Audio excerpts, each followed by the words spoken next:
This method of doing the Crota's End raid, the recommended weapons are Meta Multi-Tool, Jalo Supercell, and Red Death for the Crota fight. You're also going to need Raise Lighter and Sleeper Simulant. Kepri Sting's highly recommended for hard mode, and for the Abyss part, you're going to want this setup if you're running Blade Dancer. Max Agility, Fleet-Footed perk, and Invis on your melee. You're also going to need Bones of Ao. The Crouching Invis is recommended, but not required, as there's not much time in the Abyss to crouch, to go invisible, and stay still the entire time. So the healing on the melee is much more useful. I'm going to attempt to do the jump in the Crota's End Abyss from the second lamp to get to the end.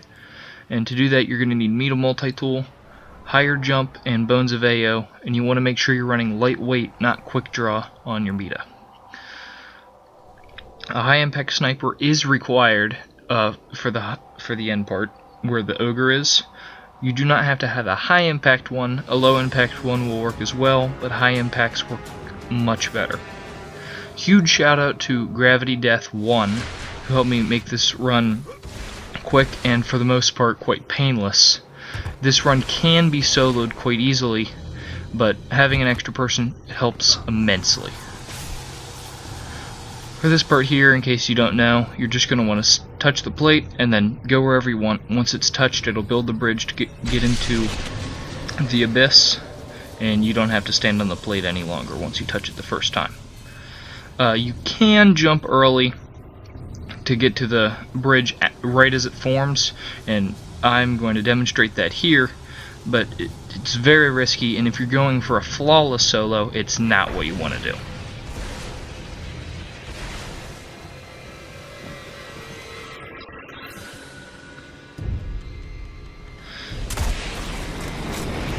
As you're falling down, you might want to make sure you have higher jump out on, as that will give you the most height for the jump, and Bones of Ao. That's going to be essential to make the jump. If you are a gunslinger, Blade Dancer doesn't work as well, but if you don't have a max gunslinger, Blade Dancer, you can use Gunslinger with max agility, and Meta Multi-Tool, same setup, but you can use your super to get the little extra boost. If you want the chest in the Abyss, what you're going to want to do is start going towards the lamp and then head left, right here, and go on the far left wall and look for the orange light. Lucky enough for me, it was on the first run. If it's not, you keep following the left wall forward until you get to the second door. If that doesn't have the chest in it, you're going to want to wipe so the chest will move locations and you can try again. It only gives you radiant energy and some Crota's Bane rep, so it's nowhere near recommended, but I demonstrated it in case anybody wanted to. Now, when this run starts, Gravity Death is going to go the main way through all the lamps, and I'm going to try to make the jump. You don't need to wait at this first lamp, but I wanted the least amount of weight of the darkness as I possibly could for the second lamp to make the jump, even though it's nowhere near essential. In fact, most of the time, I simply run past the first lamp. You're going to want to sprint, jump from there, and I waited a little bit too long to activate my third jump on that attempt, so it didn't give me the extra boost the way the darkness went on, and then that was a little too early, but it's totally possible to make the jump, and if you miss, you can simply go to the next one. Keep going.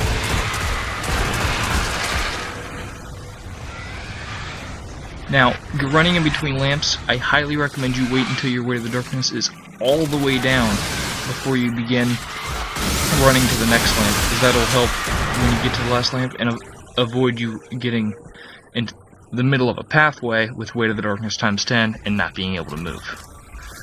Now here I'm switching to Jalo Supercell, and you'll see why this is important. The lightning and the double extra ammo and double kills greatly helps, and seems like this weapon was made for this Crota's End raid, even though it's Taken King. Just simply go through the Abyss if you mess up the jump. If you do make the jump, what you want to do is follow the ledge to the left, like you're heading back towards the start, but don't fall down. You're going to want to, when you get to the corner, head right, and you get to a lamp. Crouch activate the lamp, and hide behind the rock that will be there, so that the knight does not aggro. And then you can just wait out, run past the knight to the next lamp, and you'll be about 2 lamps away from the edge. If you have an extra person with you, and you make the jump, you're going to want them to commit suicide if they can, because otherwise the person who's above and made the jump will have a bunch of thrall come at them as soon as they make it to the first lamp they see. If the only person alive is the one that made the jump, there will be no thrall at the spawn, because the spawn patterns get messed up. At this lamp here, there is a knight, easily killable unless you're on hard mode, because he turns into a hollow knight. And there's another knight, I believe, 2 lamps down from here. But other than those two, it's a very smooth run. Jalo helps immensely. As for subclasses, I simply use Blade Dancer for max agility. Hunter Tether works very well if you're a hunter. Just Bloodbound makes them all explode when you kill them. If you're a Warlock, Nova Bomb's okay. Just be wary because you can kill yourself with it. And the Vortex Grenade's really good for the AoE control. But arguably the best one is Radiance, or excuse me, Sunsinger. So since you can self-revive if you die, and you want to use Sunbreakers, so you have an extra solar grenade and their duration is increased. It helps immensely. If you're going to die when you're a Sunsinger, simply throw the grenade at your feet, and the AI gets confused and the Thrall won't attack you. If you're a Titan, I recommend Striker and Lightning Grenade. You can, as you're running to the lamp, chuck the Lightning Grenade, and it will pulse right as you're running towards it, and it'll kill all the Thrall behind you. And Fist of Havoc's basically a panic button in case you're about to die. Now, at this part here, this is the third to last lamp. There's 2 more after this, but there is a little skip. We don't show it here, but if you go to the left through the rocks, you'll end up at the last lamp and skipping this. It's not too beneficial, but if you're speedrunning, it definitely saves time.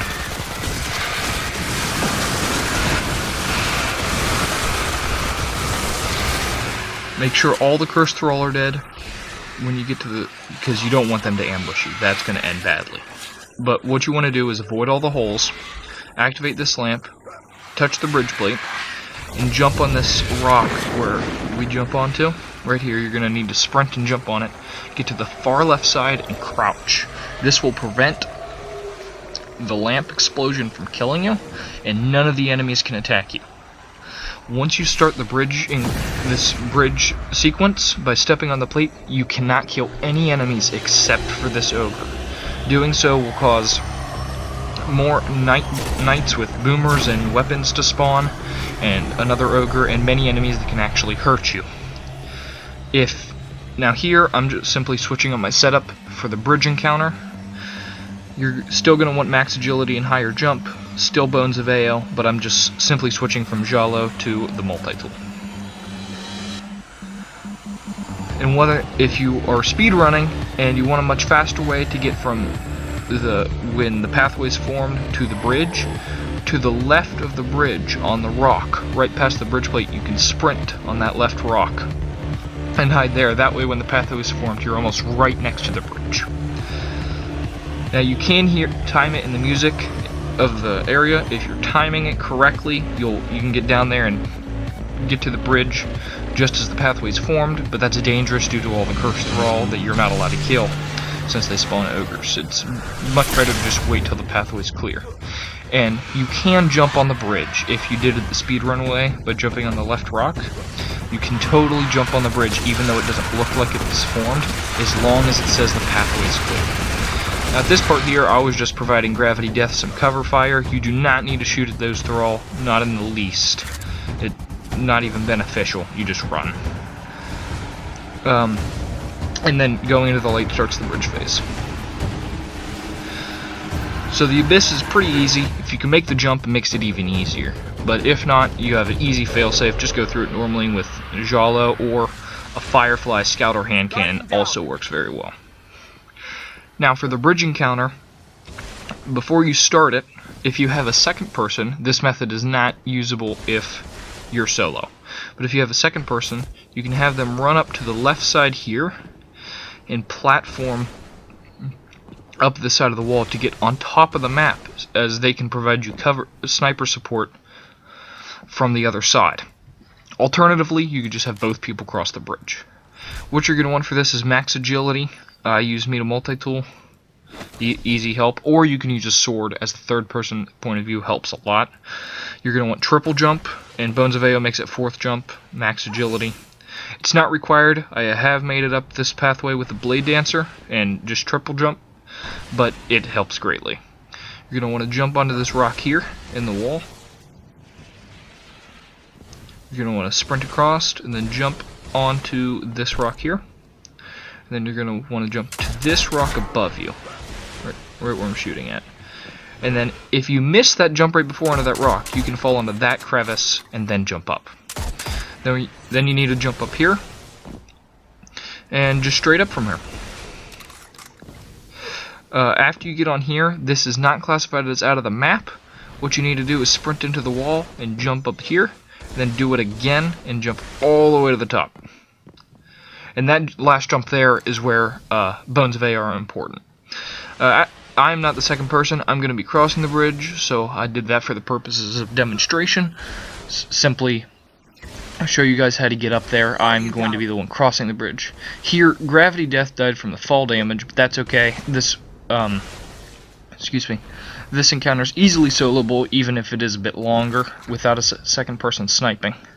What you want to do, as soon as you activate the bridge plate, is stand down here so the thrall will have less of a chance of hurting you, and just shoot down the sword bearer as fast as you can. You do not want him to go over to the right side like he's doing here. If he goes over to the left, it's purely beneficial as it saves time. You're going to want to go onto this rock right in front of me, where my cursor's aiming at, and do not overshoot. The sword is a bit of a panic button. You can save yourself slightly, but it's risky. Aim for that Crota symbol right there, and do all your jumps, sprinting, and then sword swipe until you hit the bridge, still aiming for that symbol, and then turn right and go across the bridge with the sword. You cannot go straight from that rock to the edge of the bridge. The kill wall will get you. I have tried it. It just instantly kills you. You have to get to the middle of the bridge following that Crota symbol, and then go up the bridge path. And here I just simply switched up my setup to have invisibility and the sleeper simulant, which helps greatly as it 3-shots the hollowed ogres. And a sniper, if you don't have sleeper simulant, sniper works just as well for this section. Now, the invisibility is nowhere near necessary. It just helps as a fail-safe, so you can get past the ogre's firing line without be able to shoot back at them without them seeing you. Now, what you want to do here is just clear all the ads you can until the ogres, the wizards, and the boomer knights come out. What you're trying to do here, because killing the 2 ogres on the left and right side is what's going to end the encounter.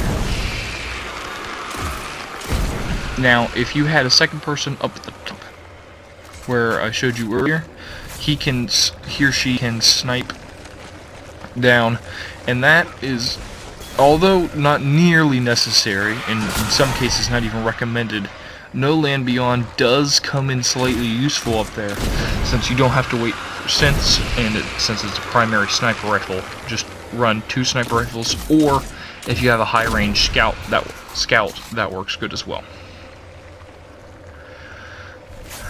And when you cross the bridge, be sure to kill the gatekeeper. Although the ogres will still come out after you kill the gatekeeper, if you don't kill the gatekeeper, sorry.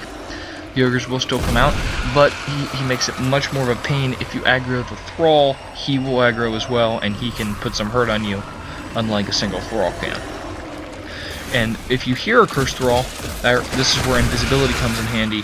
You're going to want to kill it as fast as possible without it seeing you, as that's going to be deadly when you go out to shoot the ogres. It's what's going to kill you, trust me. And be sure to look at the ground if you're going to move out to attack a knight, as that's going to be the death of you, like it almost was there. Titans and warlocks, unless you're running very specific, warlocks have no way to save themselves, and titans can only do it if they're running very high agility and the catapult. So hunters are the only way to save yourself if you fall off the edge. So just be sure to not fall off the edge in the first place. Now, I ran over there to kill that knight solely because it had a really good angle, and their splash damage boomers are capable of hitting you even behind this cover that I'm in.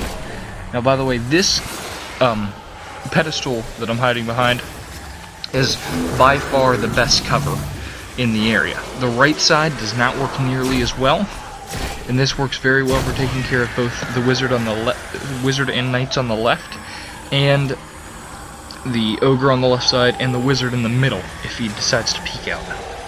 On the right side, there's not nearly as many opportunities to deal with these high-ranked targets, and it's not as useful. Now here the ogres have come out. I simply wanted to kill that cursed thrall so it didn't detonate when I was trying to shoot the ogres. Make sure your sleeper simulant is fully reloaded.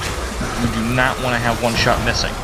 If you hit 2 headshots in a row, the first 2 headshots with the sleeper simulant, the ogre will enrage and rush towards you. And if you have to reload, and if you only have 2 shots, you hit those both headshots, he enrages while you're reloading, he will kill you. Nearly guaranteed. So just make sure you have all 3 so you can kill him while he's rushing you. Alternatively, you can just make the first shot a body shot, and then make the other 2 headshots. It won't enrage him. Killing these wizards and knights is nowhere near essential, but it is highly recommended because it helps so that they don't shoot you when you go peek out to shoot the ogres, or when you're simply dealing with thrall, and their splash damage can hurt you even when you're hiding behind the pedestal. So it's not essential to take care of them, but it is smart and beneficial. By the way, if you're having trouble crossing the bridge, or you're just not a hunter, there are rocks on the left and right side that you can use as a fail-safe by sword swinging to them and jump up in order to get up there in case you don't miss the bridge. If you're a titan, simply run max agility and sprint, higher jump, and sprint, and you can just jump and sword swing across just like the hunter did. If you're a warlock, you can almost do the same thing, but it's a lot trickier. You're going to need max agility. Preferably it's a Stormcaller, since they can have the highest agility of all the subclasses. And definitely meet a multi-tool. Make sure you have meet a multi-tool out when you pick up the sword so it keeps the agility boost. And for this part here, very simple. Kill the Shriekers, rush past the Thrall, and get to the end. If you do it fast enough, this chest will be open, this door here. And you can grab the chest, but it's the same as the first one, just Radiant Energy. And Crota's Vein Rep. If the chest door is on a timer where you have a certain amount of time from when you enter the room where the Shriekers are itself. So you saw I took out the first Shrieker a little bit early, and that's fine. It didn't start the timer until I entered the room, so you can rush to it. And now we're at Death Singer, and that concludes part 1 of this Crota's End guide. Shout out to Gravity Death, and we'll see you guys in